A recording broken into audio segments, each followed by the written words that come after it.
Okay, now this is going to be part two, obviously. Now, to get prepared to port, you decide, are you using a base gasket or not? I'd like to, in this saw, not use a base gasket, okay? You need to know what your numbers are. It drops everything, the thickness of this gasket. Uh, I'll see what that is exactly on this one. 18 thousandths. I always figure the Husqvarna gaskets anyway are 17 to 18 when they're compressed. And so there's 18 thousandths. So that's going to drop everything 18 thousandths. Okay? But over the surface of the piston, it gains a little bit of compression. It's favorable on the intake side, but not on the exhaust side. So on the exhaust side, we got to do something different about that. So what we're going to do next is, oh, Barbara come with something. Will you get us something? Hey, come here, show us what we got. Oh, she's so good to me. Look at this. See, been waiting on these containers. I'm using a Wasteco box because I got all my containers filled. Barbara, thank you so much. How was the trip to town? Cool. It was cold. I'm out here in shorts, you believe it? A little warm out here, isn't it? I have very little fire. Thank you, Barb. Okay, back to the video. Electrical solder, the thinner stuff, okay? This stuff here is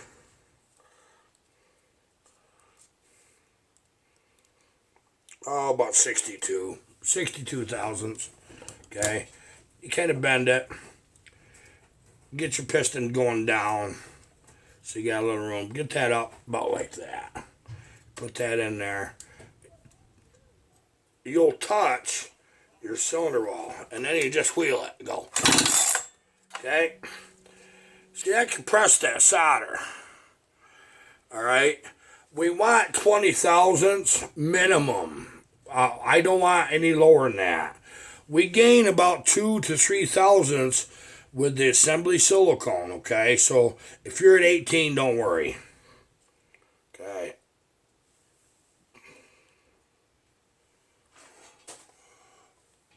$20. Right spot on 20. So we're going to be at 23. I think that's perfect, don't you? Okay, this is a little bigger diameter saw. I'm going to show you a little trick. Some of these saws actually aren't machined very nicely on their OEM cylinders. Those of you that started using the highway cylinders have the pleasant surprise all of a sudden that they're machined beautifully. Okay, they're really nice. Well, gotta get her back down. I didn't have it far enough down, people. Get her back down. And you do the same thing, you wheel it. Well, there ain't no wheeling on that one right now, is there? Well, we'll just have to back her up and wheel her again. Okay, I gotta get it all the way down.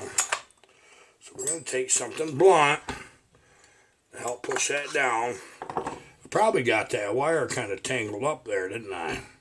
It started to already do its thing, but it didn't finish. Okay, just a little hook there. We'll get her down in there. And right back. Okay, there we go. Okay, there, I did it that time. See, this is some little things you gotta watch for. And I expect similar number. Always zero out every time. But you know that. It duplicates. It's exactly the same. Okay, it doesn't always do that. All right. Now that we did that, now I had already removed the rings. So now we know that I'm at least above 20 thousandths on my squish. So I'm going to gain some compression on that. So what we might just as well do, and this might take more parts in this video than I thought. And this is check your squish, I guess is what we'll call this one. I had 2 bolts in it. I put everything together dry. It was just a light oil from where it was originally assembled. And so you just, and you tighten them up to a normal amount. You don't really crank on them bad.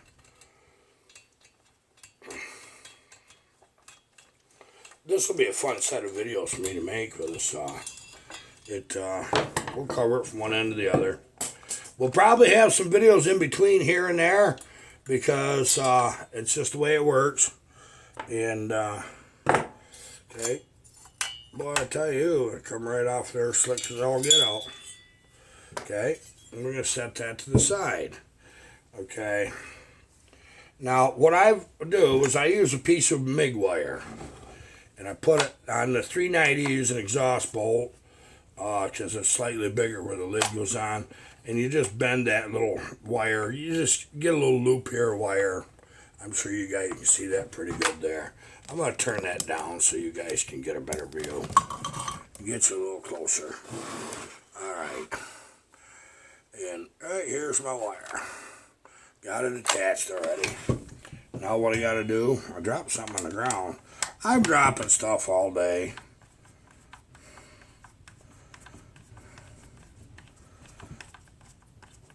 We got that Dolmar we're going to be working on here. I won't show that until we get into the meat of that on video. Once we get into the meat, I know what the deal is. Okay, I had already removed this cover and I removed my flywheel knot because I got to show you a little special tool that Pat sent me from the northern reaches of British Columbia. You see him in the comments. Pat is Pat Saw and Winch. Okay, I'm going to show you this just handy dandy little thing. What he did, I've been using a socket with a piece of paper towel stuffed in it, just put it over the knot. He machined that out and threaded that piece of aluminum. So that little joker just screws right on. And he got a little bolt in the end of that. I was dumbfoundedly impressed. Pat, that's a good job.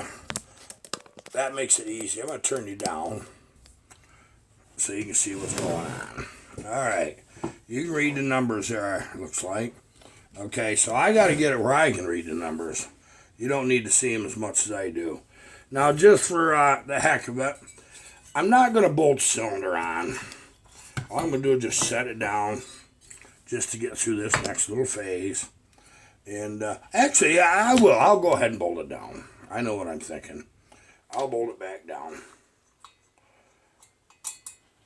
If I'd have thought about what I was actually trying to accomplish, I wouldn't have unbolted it, would I? No.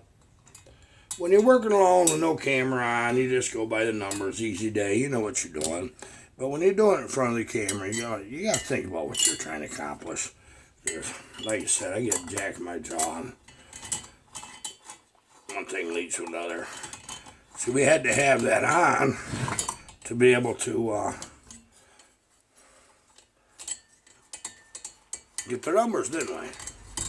So we'll put it right back. Just a little tiny, just let it come snug on that first bolt. Let it come snug on. I don't need power tools. Roll it around.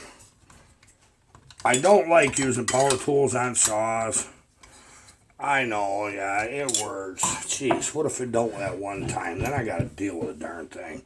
I like to know how tight everything was, how tight it feels going back together. Just a whole bunch of things. Okay, we said before in the video that what you got to do is to find top dead center, you got to find bottom dead center. Trust me.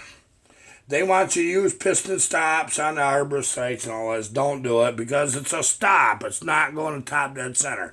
You're not going to sit there and fiddle around and figure out where that's just touching that when that goes around. You're not.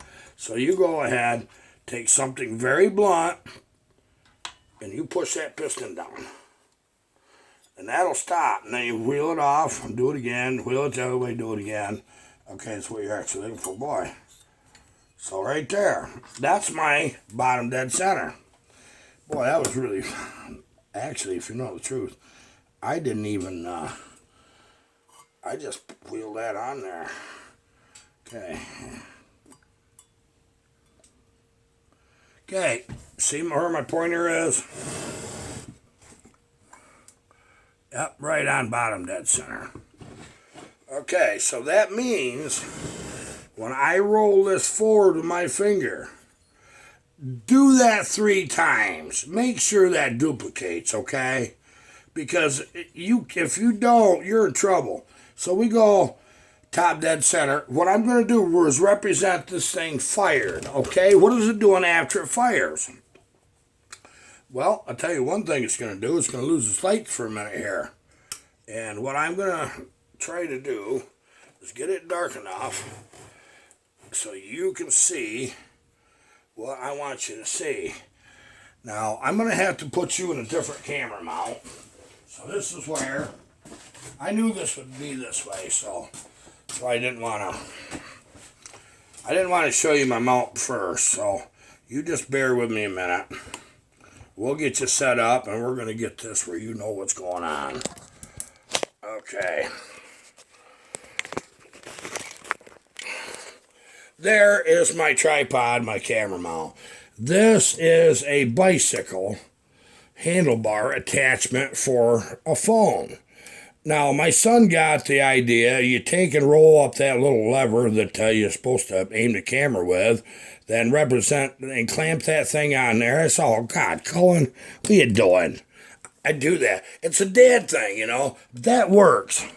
It really does. Okay, I'm going to get you on this little mount where you can see what I need you to see. All right. Now, hopefully, I got to shut the other lights off, too. I do that real easy. You want that dark enough where you can see what I'm seeing. I don't care how long this videos take.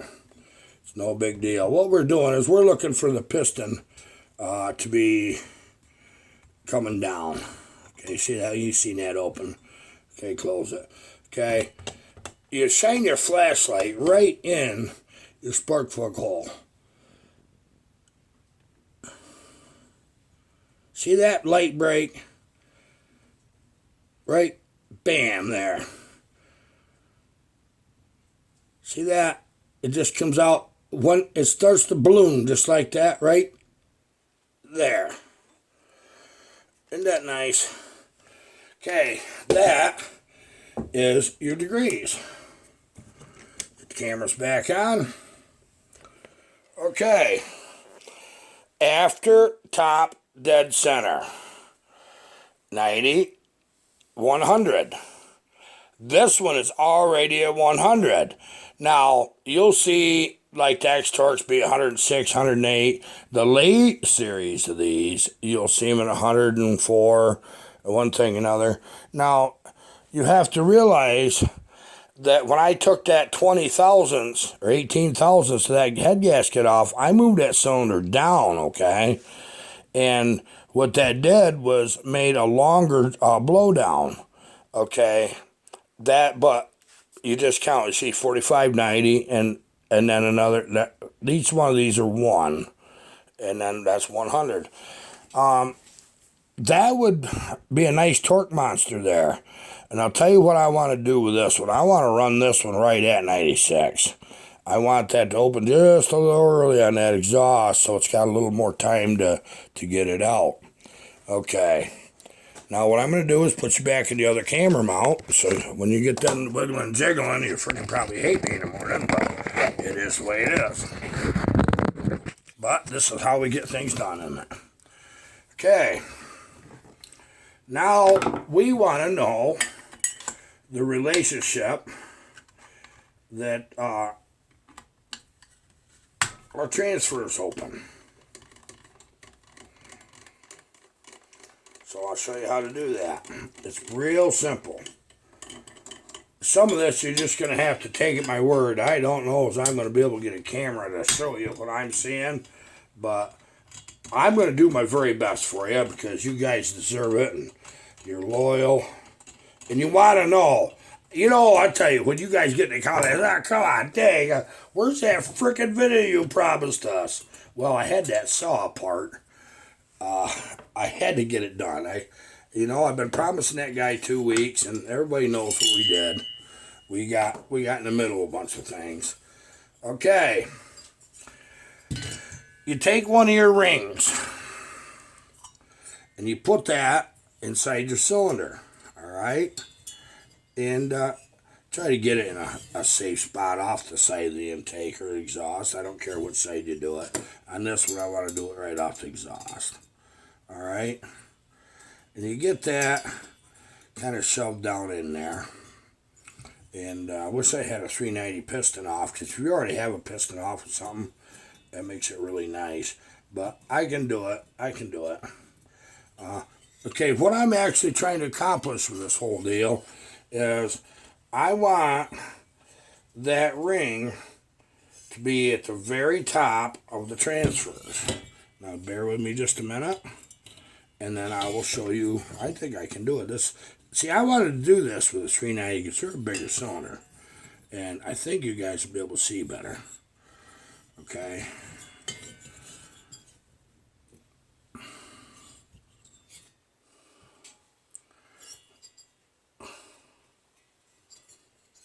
And then this new phone is going to help me a lot. Well, we've had it a little bit. It ain't brand new, but it's pretty new. Okay.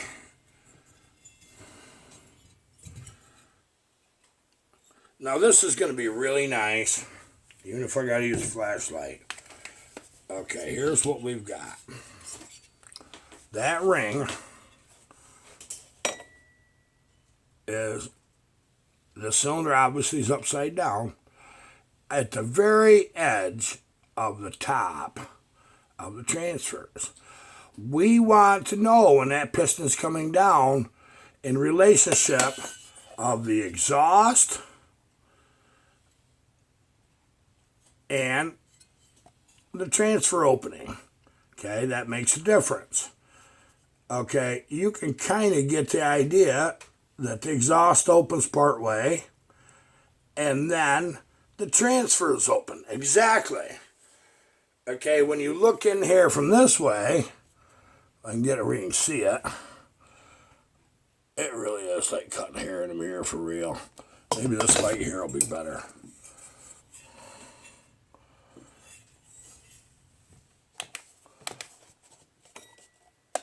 There, I did it. See where that ring is? At approximately 2/3 of the way of open is where them transfers open. Or maybe part way, something like that. Okay, what that does, that gives you an idea what's going on. What is going on is that your engine fired. It comes down, pops open the exhaust, starts escaping that exhaust. This is happening really fast. And then them transfers open because of the movement downward. It's pressurizing that case and shoving air up the transfers and helping push the rest of the exhaust gases out. Okay, so you got that. Well, you go right back down to top dead or bottom dead center. Okay, well within reason, and then you put your cylinder back on. All right, because you're all the way to the bottom, you ain't gonna hit that. And then you put your screws back in. Yeah, you do this several times. You want to know how to port, and you want to do it right. Here's what you go through. And it is not done instantly. There's a lot going on. And you guys know that. And I'm glad most of you are real sharp on the fact that there's a lot of details about this whole deal. And this isn't for all of you. I know that. But I've got emails from some of you that's ported their own stuff successfully. To what degree? I think a few of you actually went right up there, pretty good clip, and done some good work. That's what I think you did.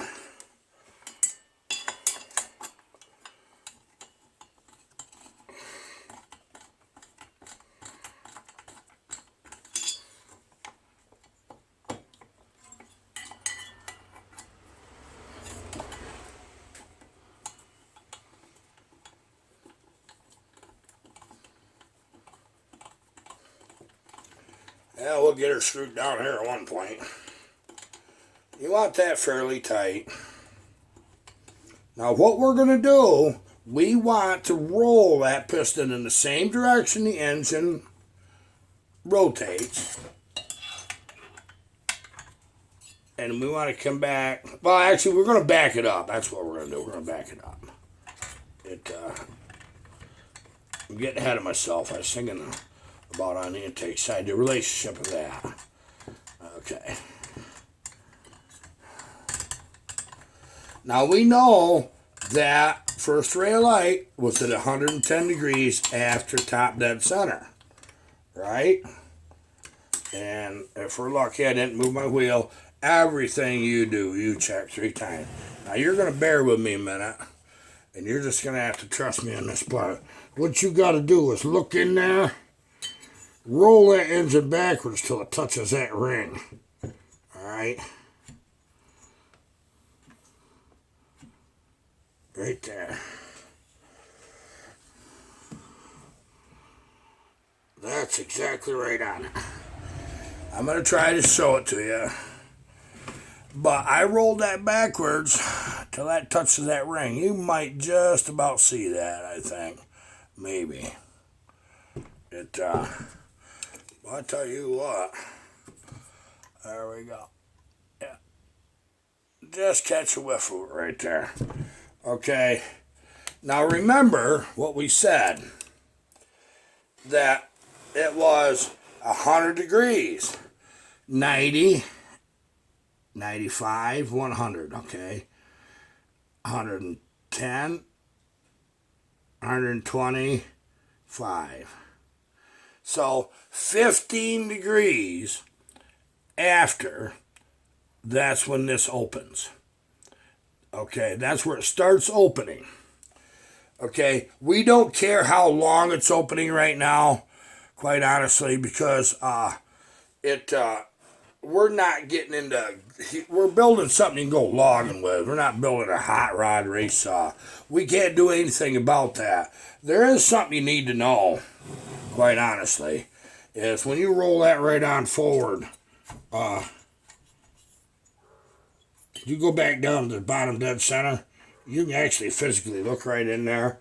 Okay, we're right on bottom dead center. And you can check and see how much the piston is hanging into that wall.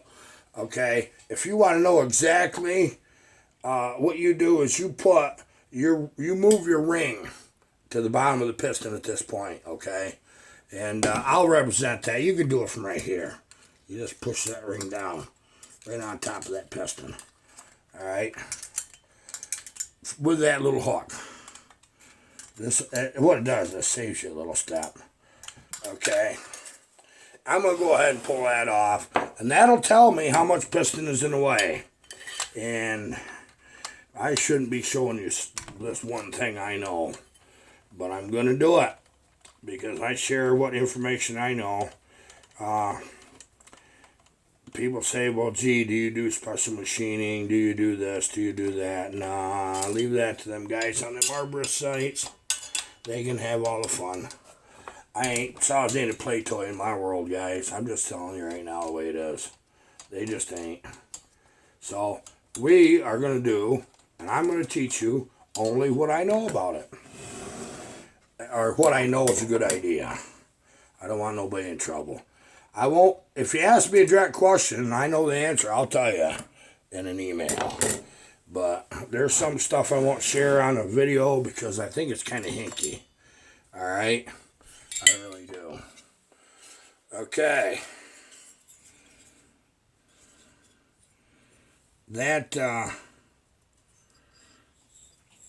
Okay, what it is, there is a little bit.